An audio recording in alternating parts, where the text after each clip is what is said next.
Friend, আমি আবার একটা নতুন ভিডিও নিয়ে চলে এসেছি।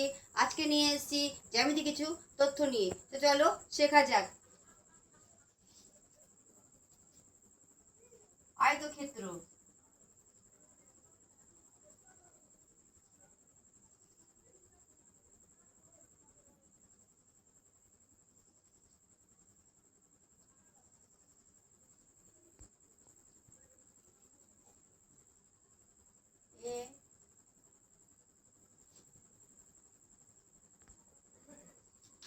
দেখো এখানে আয়তক্ষেত্রের কটি বাহু?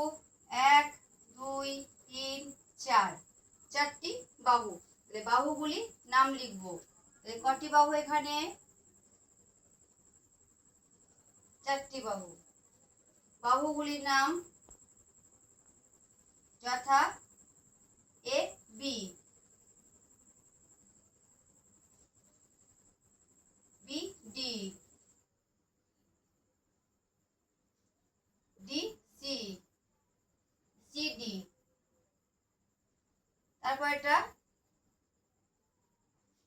কি হবে কমেন্ট করে জানাও।